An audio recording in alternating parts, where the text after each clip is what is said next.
developing story. Our guest, David Garrity, CEO of GVA Research. David, thanks so much for coming on the show. Andrew, good afternoon. David, we've seen previous privacy controversies around Facebook. There seems to be a feeling out there this one is bigger. Facebook is really in trouble this time. Well, certainly. I mean, we're at a situation now where Facebook, having over 1 billion average daily users, certainly is operating at a scale where the implications of what Facebook does or doesn't do to protect privacy has social implications. And when we suddenly find here that Cambridge Analytica may have had a survey that only 270,000 people were paid to participate in, though the breadth of those 270,000 people's friends was enough to encompass the 50 million in question. Isn't that amazing? Yeah, well, thanks for reminding us of the numbers there, the sheer disparity. Tell us about the advertisers. That's what makes Facebook run, that's how it makes money, essentially. Are advertisers likely to flee? Are we likely to see actual revenue hurt here?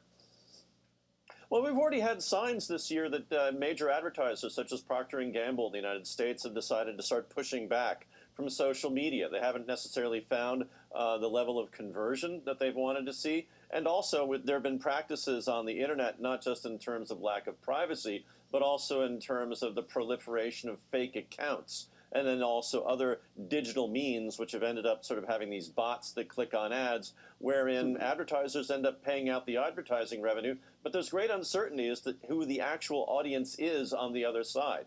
One has to bear in mind in looking at Facebook and other social media platforms that it's really more engagement, user engagement, audience dwell time, how long you and I are on a screen that actually motivates them. And whatever they need to do to throw things out there, be they sensational or what have you, is where these companies will go. And clearly, there needs to be something done in terms of trying to moderate this behavior.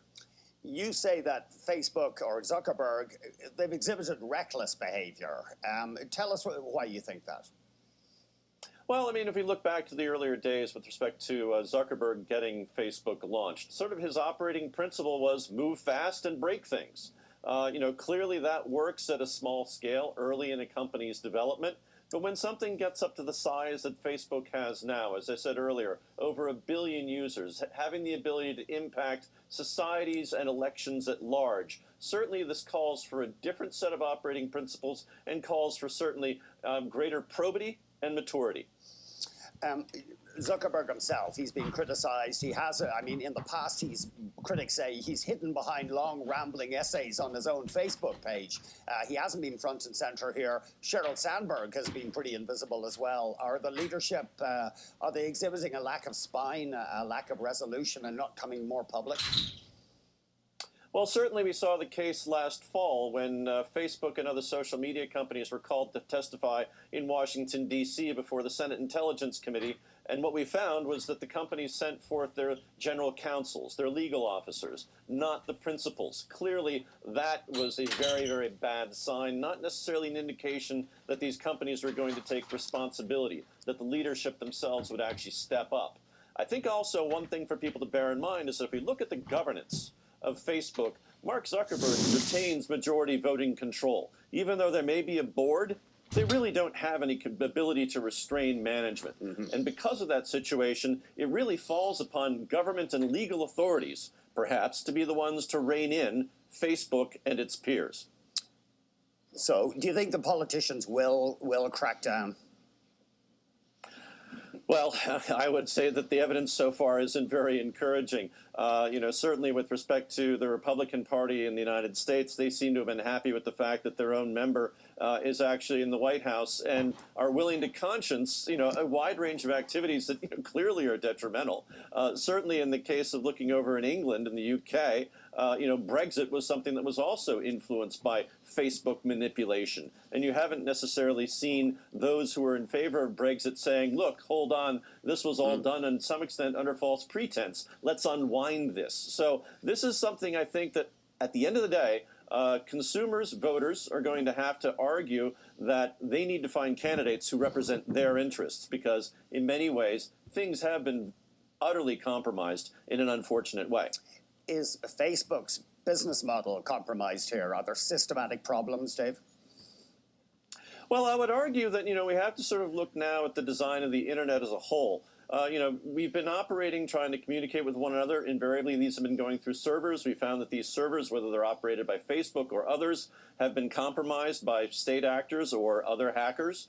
From that standpoint, we might start considering or have an opportunity here to look at more peer-to-peer direct communication models. We may looking at new levels of greater security. Quantum encryption is one area that has some promise in this regard. We are looking now at an internet which increasingly is evidently broken and which clearly opens an opportunity for new models to be considered. I think it's been said about free internet services such as Google or Facebook. If you're not paying for it, you are the product. Always. And from that standpoint, consumers need to be mindful of the fact that their data is their data. And if they aren't being compensated for it adequately, if they're being taken advantage of, which clearly has been the case, there is something that needs to be done. The question is, do we have the necessary structures either within the company, in terms of its governance, or in terms of our legal systems to find proper remedy, or do we really need to find a new model and support that? Would you be a buyer of the stock today, David? I would still think that this crisis has a while to work itself out. I don't think we necessarily get to the end of the week and say it's time to, the whistle for the all clear has been blown, it's time to go out and safe to buy Facebook. We really need to see more substantive response by the company before we can really make any call in that regard.